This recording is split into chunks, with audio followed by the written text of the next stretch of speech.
देखें ना, कंफ्यूजन दूर होगा ना हो जाती है ना। इस तरह आप हमारे साथ बैठेंगे तो काफ़ी कंफ्यूजन दूर होंगी। करना चाह रहे थे सर आप। अच्छा हुआ आपने तरीका बता दिया ना, वीडियो बना के डालेंगे, आपसे मिल लिया करेंगे आसानी। तो आपको नहीं लगता था कि 21 को एक ट्रेलर लॉन्च करते कि देखना 28 को कौन सी फिल्म रिलीज? बाज़ औक़ात जो है ना वो ट्रेलर ही उल्टा पड़ जाता है। हाफिज साहब कसम से हिकमत का वर्ड है, मंजन भी और माजून भी दोनों हिकमत में आते हैं। अच्छा। और मैंने फिर माजरत भी कर ली और उन्होंने कहा माजरत करें, मैंने कान पकड़े रिकॉर्ड पे। ये जमात इस्लामी तो लड़ती रहेगी, हारती रहेगी, जीतती रहेगी, हमारा प्रॉब्लम नहीं है, प्रॉब्लम अब शहर का है। मैं कोई फिल्म देख रहा था उसमें आप आ जाते नहीं, हल सिर्फ जमात इस्लामी है। मैं कहता हूँ हाँ भाई हल तो है, लेकिन ये क्या है सर, इतनी खतरनाक।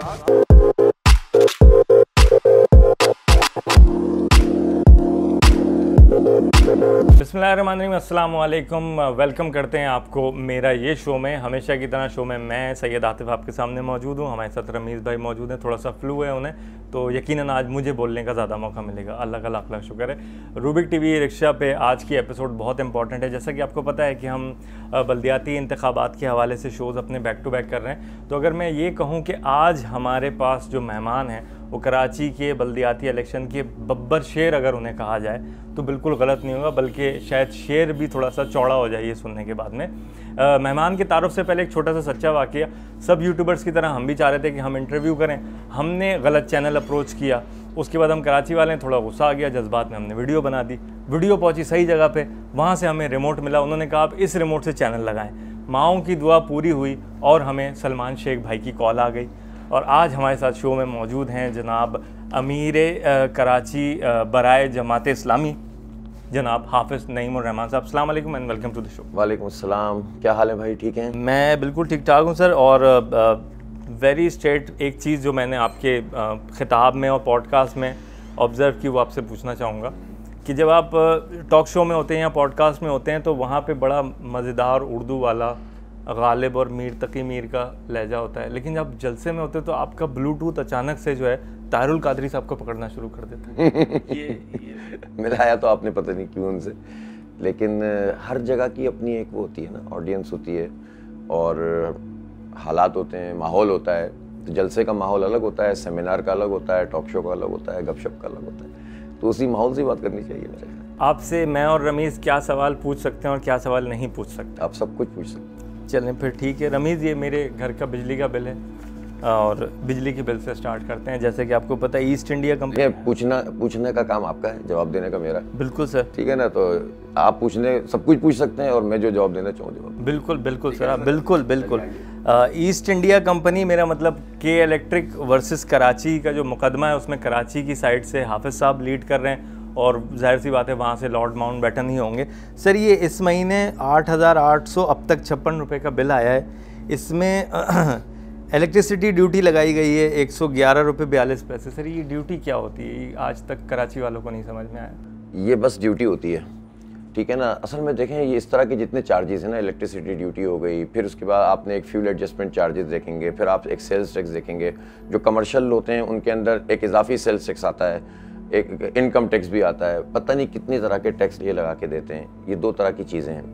एक तरह की चीज़ वो है कि जो गवर्नमेंट ऑफ पाकिस्तान ने इनको कहा हुआ है कि आप ये टैक्सेस लगाएं, और दूसरे जैसे टीवी का भी आता है 35 रुपये। TLV 35 रुपये टैक्स है। ये शायद जो राइडर बिल फेंक के जाता है उसके पैसे, ये पैसे टीवी के नहीं, ये टीवी के होंगे। अच्छा, PTV के होंगे। हाँ, ये टीवी के भी पैसे आपसे 35 रुपये लेते हैं और वो मस्जिद से भी लेते हैं और वो मदरसे से भी लेते हैं। जी हाँ, सबसे लेते हैं अल्हम्दुलिल्लाह, और हम देते हैं। सबसे बड़ी बात यह है कि पूरा पाकिस्तान देता है, और जब पाकिस्तान इस तरह से आंखें बंद करके देगा ना, तो जो लेने वाले हैं वो फिर इसी तरह से लेंगे।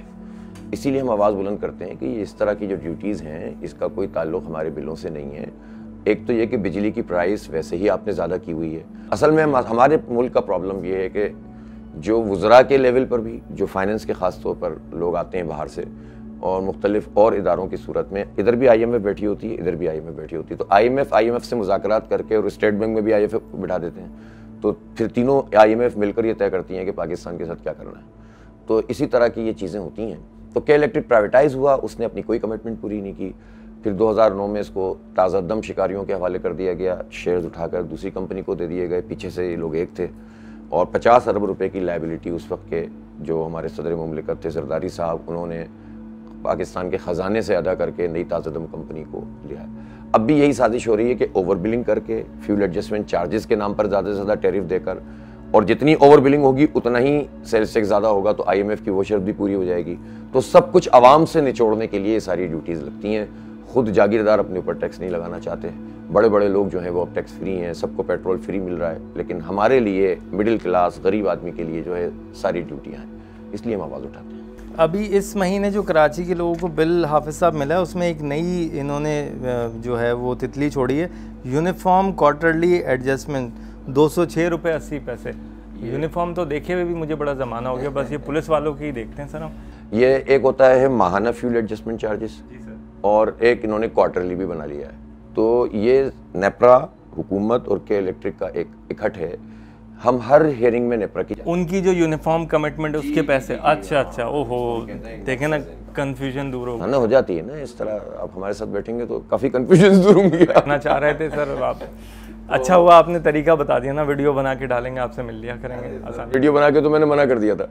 हाँ, मैंने कहा यार इस तरह तो नहीं होगा काम, लेकिन फिर उन्होंने कहा नहीं यार वो वीडियो उन्होंने डाली ज़रा दूसरी वजह से। हाफिज साहब कसम से हिकमत का वर्ड है, मंजन भी और माजून भी दोनों हिकमत में आते हैं। अच्छा। और मैंने फिर माजरत भी कर ली और मैंने उन्होंने कहा माजरत करें, मैंने कान पकड़े रिकॉर्ड ना। मैं सच्ची बात है ना, मैं आपको मतलब मैं अपनी इस कमी का वो इजहार करता हूँ कि मैं नहीं वाकिफ़ साहब से, ठीक है, मैं नहीं बेचारे वाकिफ़ था, पहली बात। दूसरी बात ये कि ना मैंने किसी को रोका हुआ है कि इसको इंटरव्यू नहीं देना, और ना कहा हुआ है कि इसको इंटरव्यू देना है। ये हमारी मीडिया टीम है, उसकी सिलेक्शन होती है, किसका नंबर कब आ जाता है तो वो हो जाता है, तो इस पर गुस्सा करने की क्या ज़रूरत होती है, ऐसे ही प्यार से किया था। हाँ मतलब अपने ही अपनों से अपना गुस्सा नहीं करेंगे।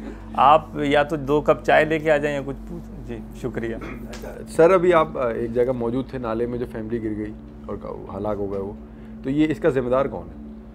आप क्योंकि जानते होंगे इसलिए। हुकूमत जिम्मेदार है इस वक्त, तो सूबाई हुकूमत है जिसके पास पूरे बल्दियाती इख्तियारात भी हैं, वजारत बल्दियात के तहत है, एडमिनिस्ट्रेटर भी पॉलिटिकल ग्राउंड पे उन्होंने लगाए हुए हैं, और जो वैसे ही कानून की खिलाफ वर्जी है लेकिन बहरहाल लगाए हुए हैं। पूरी बल्दिया उनके पास है, सूबाई बजट उनके पास है, और नालों की सफाई का बजट इस मानसून की बारिश के लिए भी टेंडर हो चुका, पैसे जा चुके या टेंडर हो गया तो चले ही जाएंगे, निकल ही जाएंगे। वो भी तकरीबन 80 करोड़ रुपये था, और पिछले साल सिर्फ नालों के लिए और उनकी मेंटेनेंस के लिए 1.5 अरब रुपए का बजट अलग था।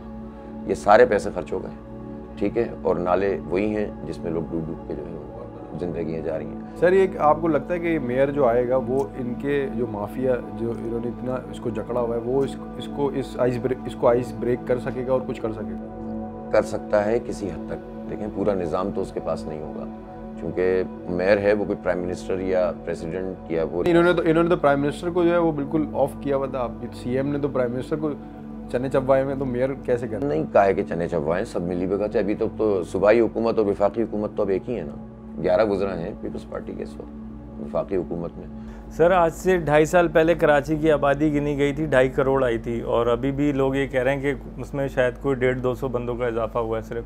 तो आप इंशाल्लाह आगे चल के मेयर बनने वाले हैं, आपको क्या लगता है शहर की एक्चुअल आबादी कितनी है? 3 करोड़ से तो ज़्यादा है, सीधी बात है, और मैं ऐसी कोई अंदाज़ों से थोड़ी कह रहा हूँ। ये होलसेल में आपने बताया, ये होलसेल के हिसाब से कि 3 करोड़ तो है। करोड़ तो है ही है ना, ये तो घर की हो गई ना, बाकी उसके ऊपर जितने भी हो जाएं, ठीक है ना, वो तो इजाफा अल्हम्दुलिल्लाह हो ही रहा है।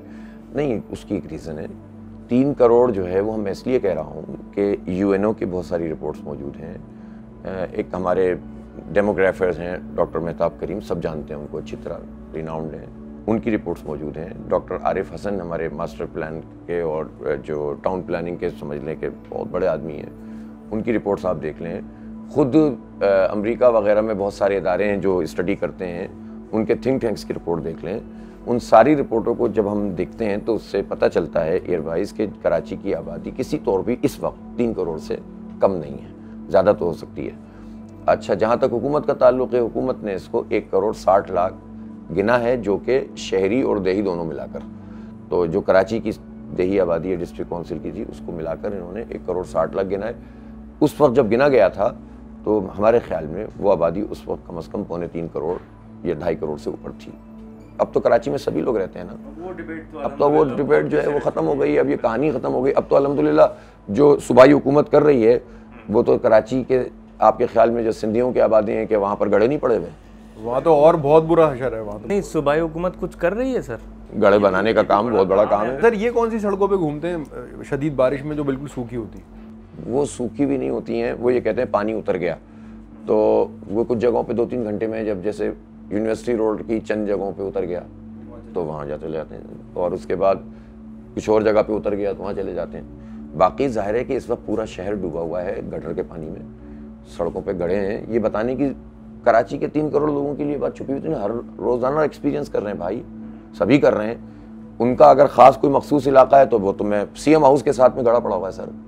इस वक्त आप जो मूव इन पिक वाली जगह है से आप मुड़े, वहाँ पर जो है वो गड़ा है। मेट्रोपोल होटल के साथ में खड्डा बना हुआ है। अब कुछ नहीं बचा हुआ भाई, अब तो हर जगह इन्होंने गड़े बना दिए हैं। और हमारी जो जहाँ हम लोग सेंट्रल में रहते हैं या और जगहों पे कराची के लोग रहते हैं, वहाँ तो फिर गड़े ही गड़े हैं, फिर वहाँ सड़कें हैं। सेंट्रल तो पूरा ही गड़ा हो गया। सर हमने हालिया इलेक्शन में देखा कि आप लोग बॉयकॉट कर देते हैं 2 बजे, तो ऐसा तो नहीं मैं आपको वोट दूँ आप फिर बॉयकॉट कर दें? कब किया था? NA 245। अबे भाई सुन, उससे पहले भी मुझे याद हो गया। 2 बजे वाला बैकआउट सिर्फ 2013 में हुआ था, ठीक है, एक दफ़ा वायरल हो गया, एक दफ़ा हुआ सर, एक दफ़ा हुआ ना। उसके बाद या 25 इलेक्शन लड़ लिए, वो नहीं याद आ रहा। एक बाइकआउट याद आ रहा। वो बाइकआउट क्यों किया था? शौक से किया था? नहीं। क्यों किया था पता है? आप बताएं क्यों? ये किया था कि तमाम स्टेशनों पे कब्जे हो गए थे, औरतों को निकाल निकाल के फेंक रहे थे, ठीक है। और उस वक्त PTI भी बहुत बड़ी वेव थी उसकी, हमें भी वोट मिल रहे थे और MQM को भी मिल रहे थे, लेकिन MQM ने कब्जे कर लिए थे। और अच्छे बच्चों की तरह शाम तक लोग बाहर चले जाते और शाम को रिजल्ट आ जाता, 1,87,000 वोट मिल गए, 1,47,000 वोट मिल गए। और हम ये कहते हैं भाई आप तो पूरे दिन मौजूद थे, तो ये जस्टिफाइड हो जाता है रिजल्ट। तो पहले भी धांधली होती थी, इस धांधली को एक्सपोज करने का कोई दूसरा तरीका नहीं। आप जीतते या हारते, आपका रिजल्ट वही आना था। तो आप उन्हें एक्सपोज करने के लिए एक पॉलिटिकल स्टैंड लिया कि हम इनको बुरी तरह एक्सपोज करें, और एक्सपोज वो हो गए। इलेक्शन कमीशन ने उसी वक्त कह दिया कि हम कराची में फेयर इलेक्शन कराने में नाकाम हो गए। फखरुद्दीन जी इब्राहिम साहब थे उस वक्त। तो वो एक पॉलिटिकल वो था जिसमें 2 राय होती हैं जब भी आप कोई डिसीजन लेते हैं, लेकिन उसके बाद हम हमारे इलेक्शन में जाते हैं। 245 ज़िमनी इंतखाब है, ज़िमनी इंतखाब में मुख्तलिफ पार्टियाँ स्किप करती हैं, हम भी करते हैं। और इस वक्त हम ये समझते हैं कि वैसे भी जो ज़िमनी इंतखाबात इस वक्त हो रहे हैं, उनको मैं कहता हूँ बेरंग, बेबू, बेज़ायक़ा। इससे पाकिस्तान के अवाम को क्या मिलेगा, कराची के अवाम को क्या मिलेगा? अभी भी 3 ज़िमनी इंतखाब होने वाले हैं, उससे पहले लांडी कोरंगी में हुआ। तो इसलिए ठीक है, एक प्रोसीजर है, इलेक्शन कमीशन करा रहा है तो कर लें, लेकिन जमात इस्लामी इस वक्त जिस तरह की चीज़ लेकर चल रही है, हम अपनी तवज्जो को डाइवर्ट नहीं करना चाहते। हम बहुत फोकस्ड हैं बल्दियाती इलेक्शन पर, और जब बल्दियाती इलेक्शन पूरा हो जाएगा तो कौमी इंतखाब जब होंगे तो हम फुल फ्लेज कौमी इंतखाब में जाएंगे। तो ये हमारी स्ट्रेटजी है, हम उसके मुताबिक। सर NA 245 में कुल 6 जमातों ने कंटेस्ट किया। टोटल वोटर्स टर्नआउट जो था 11.8% था। 88.2% इलाके लोगों ने तवज्जो ही नहीं दी कि हमें ये इलेक्शन देखना है। तो सर मैट्रिक इंटर में पासिंग मार्क्स भी 33% होते हैं, तो ये 11% पे कैसे नुमाइंदगी और चीज़ें, इसके लिए आपने सोचा है कि कोई इलेक्शन कमीशन से कि होना चाहिए, बिल्कुल होना चाहिए, और ये कानून साजी अब होनी चाहिए। और मुसलसल ख़ासतौर पर कराची के अंदर जो टर्नआउट का मसला आ गया है, वो उसके ऊपर एक कानून साजी होनी चाहिए। लेकिन इससे पहले ये सवाल बनता है कि कराची के लोग इतने लाताल्लुक़ क्यों हैं इन ज़िमनी इंतखाबों से? ये पहला सवाल तो ये है ना, पॉलिटिकल एक तालिब इल्म की हैसियत से। देखें, खान साहब की नेशनल वेव है, मानता हूँ मैं, PTI की है, और उनको इक़्तिदार से जब हटाया गया तो उसके बाद उनकी वेव में इजाफा हुआ। कराची में भी उनके सपोर्टर बहुत हैं, बहुत ज़्यादा हैं, मानता हूँ मैं। उनको इलेक्शन 14 सीटें जीती थी, वो तो परफॉर्मेंस तो सब धुल गई है कराची की, सही है ना। लेकिन कराची के लोग बड़े जालिम लोग हैं, अब वो समझ गए हैं। अब वो परफॉर्मेंस के बगैर किसी को नहीं देखेंगे, ये मैं आपको बता दूं। और इसका उन्होंने ट्रेलर दिखा दिया है ज़िमनी इंतखाब में। कराची में इनकी पार्टी के लोगों से इतने मायूस हैं कि वो खान साहब के नाम पर भी वोट डालने के लिए आ रहे। मान रहे कि नहीं मान रहे इस बात को? मुझसे ज़्यादा ये मान का बिहेवियर जो है ना, अब सबको फेस करना पड़ेगा। इंशाल्लाह अब कराची सोचे और कराची के लिए अच्छा हो। नेमतुल्लाह खान साहब का आपने जिक्र किया सर, एक नहीं कई मरतबा जमात इस्लामी ने ये बात की कि मुस्तफ़ा कमाल साहब ने जितने भी प्रोजेक्ट्स और चीज़ें कंप्लीट की हैं उसमें आधी से ज़्यादा नेमतुल्लाह साहब ने पहले प्लान की हुई थी। एक दफ़ा कोई एक पेपर, कोई एक टेंडर, कोई चीज़ दिखा दी होती कि हाँ भाई ये हमने किया हुआ था, जो इन्होंने मुकम्मल किया। सब मौजूद हैं। अच्छा देखें, मैं तो इस चक्कर में पड़ता ही नहीं हूँ। हम तो ये बताते हैं कि जब कराची हमें उस वक्त मिला था 2001 में, तो इससे मिलता जुलता था जो इस वक्त आप लोग एक्सपीरियंस कर रहे हैं। नहीं, ऑनेस्टली इससे थोड़ा ज़्यादा बुरा था सर। चले, नेमतुल्लाह साहब का दौर देखा है ना आपने, ठीक है। और उस वक्त भी यही सिचुएशन थी। उस वक्त की बल्दिया पे जिस तरह से कब्ज़ा सिस्टम था, उस वक्त की बल्दिया में भी गाड़ियाँ जो है वो ईंटों पे खड़ी हुई थी और चीज़ें उसकी गायब थी और डीजल की पर्ची चल रही थी। अल्हम्दुलिल्लाह मिलता जुलता अभी भी है इसी तरह से KMC के पास पैसे नहीं आ रहे और पैसे जा रहे हैं और कचरा नहीं उठ रहा। इसी तरह टूट फूट थी, फ्लाईओवर्स पेंडिंग चल रहे थे, बहुत सारे प्रोजेक्ट पेंडिंग चल रहे थे। नेमतुल्ला खान साहब ने उस वक्त 4-5 अरब रुपए का बजट था, अपने वसाइल पैदा है। ठीक है उनको महकमे मिले थे, लेकिन वो महकमे भी ये बात भी कहना कि जनाब उनके पास पूरे इख्तियारात थे। 2 साल तक वो वाटर एंड सीवरेज बोर्ड के चेयरमैन नहीं बने थे, 2 साल के बाद बने थे। ठीक है, कराची बिल्डिंग कंट्रोल अथॉरिटी आखिर तक सिर्फ सेरेमोनियल थे, वो उनके अंडर में नहीं आई थी। वो हायरिंग और फायरिंग नहीं कर सकते थे। ठीक है, उनके पास बहुत सारे इख्तियारात डिवॉल्व नहीं हुए थे, वो नया सिस्टम था बिल्कुल। उस सिस्टम के अंदर उस वक्त वफाकी हुकूमत और सूबाई हुकूमत में MQM थी, और MQM ये वाली नहीं थी शरीफ बच्चों वाली, वो वाली MQM थी। बिगड़े हुए लड़के थे वो, जो भी थे वो तो सभी को पता है, जो सारे हॉस्टल जाते, जो नाइट मैचेस खेलते थे। तो वो वाली MQM थी। और वो होता था कभी कभी तख्ती लग जाती थी नेमत साहब की, तो वो भी हट के गवर्नर की लग जाती थी या वजीर बल्दियात की लग जाती थी, ऐसा भी बहुत होता था। उन्हीं के ज़माने में एक ज़िमनी इंतखाब में, यानी एक तरफ हमारा मेयर है शहर में और एक ज़िमनी इंतखाब में जमात इस्लामी के 9 लोग शहीद हुए थे, एक ज़िमनी इंतखाब में लालू खेत में। ठीक है, तो ये सिचुएशन थी। उस सिचुएशन में काम हो रहा है, आबादी के अंदर कोई आदमी उठ रहा है, किल कर दिया जाता है, कोई समाजी वर्कर बर्दाश्त नहीं है, डॉक्टर मारे जा रहे हैं, इंजीनियर्स कत्ल हो रहे हैं, जो आपके दानिश्वर हैं उनको उड़ाया जा रहा है। ये शहर में दहशतगर्दी की फिजा है, और ऐसे माहौल में हम डेवलपमेंट का काम कर रहे हैं। और हमने 5 अरब रुपए 4 अरब रुपए के बजट को 42 अरब रुपए तक पहुंचाया। हमने सड़कें बनाई, 32 कॉलेज बनाए, उसके बाद कॉलेज नहीं बना। हमने दिल का अस्पताल बनाया, हमने तकरीबन 100 के करीब बड़ी सड़कें बनाई, छोटी मोटी तो खैर आप छोड़ दें, बल्कि 50 के करीब हमने बड़ी शाहराहें बनाई। ठीक है, इसके अलावा फ्लाईओवर्स बनाए और आगे के प्रोजेक्ट लिए 362 ग्रीन बसें लेकर आए। ठीक है, इसके अलावा वर्किंग शुरू की, K3 मुकम्मल किया, जो मैंने आपको बताया, K4 के लिए काम शुरू कर दिया। कौन सा दायरा था जिसके अंदर नेमतुल्ला खान साहब ने काम नहीं किया? छोटे से छोटे, आप सड़कों की बात करते हैं, गलियां जिसे आप गंदी गली कहते हैं ना, हमारे यहाँ आम मारूफ है, जो अंदर की पीछे की गली होती है उसको गंदी गली कहा जाता है, इसलिए कि वहाँ पर सारे पेम्पर शेम्पर और कचरा डालते हैं लोग। सब जगह नॉर्थ में अपना जाइए आप, वहाँ भी मिलेगा आपको। तो उन कच्ची गलियों को, गंदी गलियों को भी 80% से ज़्यादा CC फ्लोरिंग करा दी थी, साफ कर दिया था। कच्ची आबादियों की गलियां तक बना दी थी, प्लेट रखकर जो है अगली हुकूमत के हवाले की थी कि ये सब साफ सुथरा, हमने कचरे का निज़ाम ठीक कर दिया था। 18 मॉडल पार्क बना दिए थे, 300-400 छोटे पार्क बना दिए थे। ठीक है, और पूरा शहर जो है वो डेवलपमेंट की तरफ चला गया था। बड़े प्रोजेक्ट रहते थे उसमें, पानी का प्रोजेक्ट K4 रहता था, उसमें मास ट्रांजिट का प्रोजेक्ट रहता था।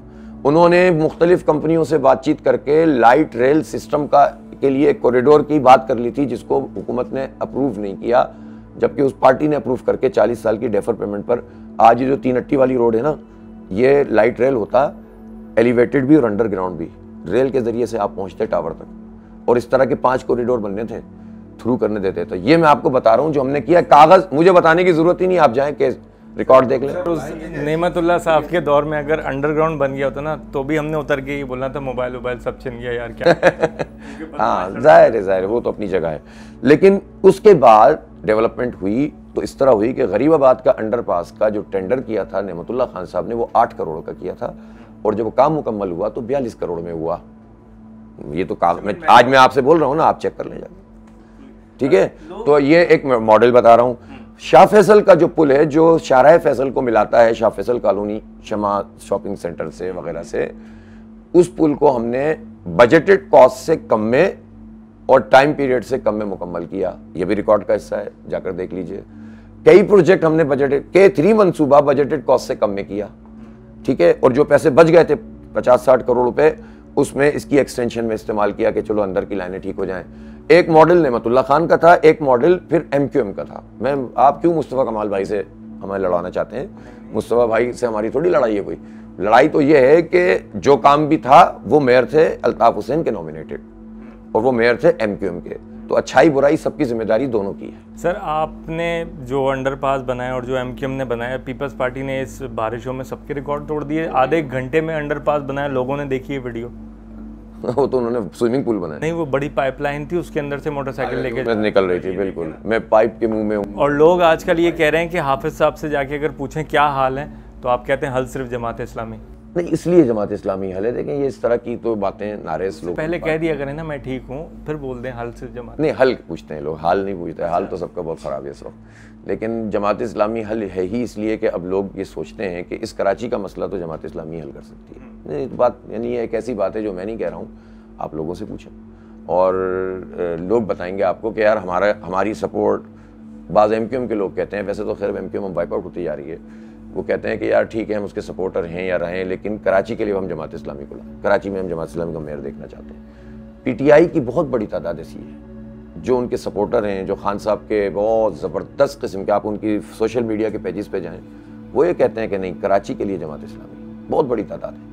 और इसी तरह से जो है कुछ नया वोटर डेवलप हुआ है। हमारी एक कमी थी, हम काम बहुत कर रहे थे लेकिन हमारी कम्युनिकेशन के मसाइल थे कि ख़वातीन और यूथ में हमारी कम्युनिकेशन के कुछ मसाइल थे। हमारी गलती थी, हम मानते हैं इस बात को। अल्हम्दुलिल्लाह हमने पूरा कर लिया है। सर पूरा भर गया वो जो आपने डिजिटल मार्केटिंग का जो आपने स्ट्रेटेजी ली है। मैं कोई फिल्म देख रहा था उसमें आप आ जाते हैं बीच में, हल सिर्फ जमात इस्लामी है। मैं कहता हूँ हाँ भाई हल तो है, लेकिन ये क्या है सर, इतनी खतरनाक मीडिया स्ट्रेटेजी। 1200-1300 लोग हमारे पेज पे, उनकी फेसबुक DP पे तराजू लगा हुआ था, तो वो मुझे ऐसा लग रहा था एक पल्ले में मैं लटक रहा हूँ, एक में रमीज़ हो। मैं इवन जब यहाँ पे आया तो जैसे मुझे अंदर लाया गया तो मैंने इन्हें बोल दिया था थोड़ी देर रुको, मुझे कॉल करना, नंबर खुला हो तो आना। लेकिन अल्लाह का शुक्र है जावेद भाई ने बहुत अच्छी चाय पिलाई। जमात इस्लामी के दफ्तर में आप भी अपने मर्जी से सकते हैं और जा भी अपनी मर्जी से सकते हैं। तो अच्छा सर, शहरी मसाइल पे तो आपकी आवाज़ काफ़ी बुलंदों वाला गूंज रही है। ये एक हम आज़ादी का महीना सेलिब्रेट कर रहे हैं और इस आज़ादी के महीने में चैनल्स पे यही चल रहा है, लेकिन जब हम देखते हैं तो आधा सिंध डूब गया, आधा बलूचिस्तान डूब गया, इस पर कोई आवाज़ नहीं है। तो सर इसके हवाले से कुछ प्लान है आप? नहीं, मैं तो कराची में रहता हूँ ना, तो जाहिर है कि मेरी जिम्मेदारी भी ये है कि हम कराची के मसलों को हाईलाइट करें। लेकिन आपको पता है इस वक्त कि सबसे ज़्यादा इस वक्त 3 इलाके ज़्यादा मुतासिर हैं। एक ज़ाहिर है नेचुरली बलूचिस्तान और पंजाब का जनूबी इलाका और फिर हमारा अंदरूनी सिंध। इन तीनों इलाकों में इस वक्त भी अलखिदमत के रज़ाकार काम कर रहे हैं। कोई पॉलिटिकल पार्टी जो इतने इस वक्त सियासतबाजी चल रही है ना, कोई एक आदमी दिखा दें उनका जो रिलीफ का काम कर रहा हो, कोई एक पार्टी जिसके लोग रिलीफ का काम कर रहे हो, सिर्फ जमात इस्लामी कर रही है। ठीक है, तीनों जगहों पे कर रही है। वो वज़ीर आज़म ने खुद डोनर कॉन्फ्रेंस बुला ली सर, पैसे नहीं, पैसा इससे भी पैसा लेंगे, कोरोना से भी पैसा बनाया। इस वज़ीर ने मुतासरीन को जलील किया है कि मेरे पास सामान देने को नहीं है, बैठना है बैठे रहो जाके। तो ये हाल है। तो हम तो अपने हिस्से का जो काम कर सकते हैं, ज़ाहिर है एक पार्टी और एक NGO अलखिदमत कितना काम कर सकती है, लेकिन जो कर सकते हैं उससे ज़्यादा करने की कोशिश करते हैं। सर बल्दियाती इलेक्शन के बाद अगर मिलकर मेयर बनाना पड़ा तो क्या आप MQM, PSP, PTI, TLP, PTI, PTV, DVD किसी के साथ कोएलिशन करेंगे? ये बहुत मुश्किल काम होता है किसी भी जेन्युइन पार्टी के लिए कि वो कोएलिशन के लिए जाए। ठीक है ना, मुझे मालूम है कि इसके बड़े मतलब आदमी बड़े कंप्रोमाइज़ में चला जाता है, फिर हर एक का मुँह देखना पड़ता है, हर एक की राय देखनी पड़ती है। मैं तो कराची के लोगों से एक गुजारिश कर रहा हूँ कि आपकी राय अगर जमात इस्लामी के लिए बन रही है ना, तो मेरी आपसे रिक्वेस्ट है आप इतने वोट दे दो कि मुझे किसी का मुँह ना देखना पड़े।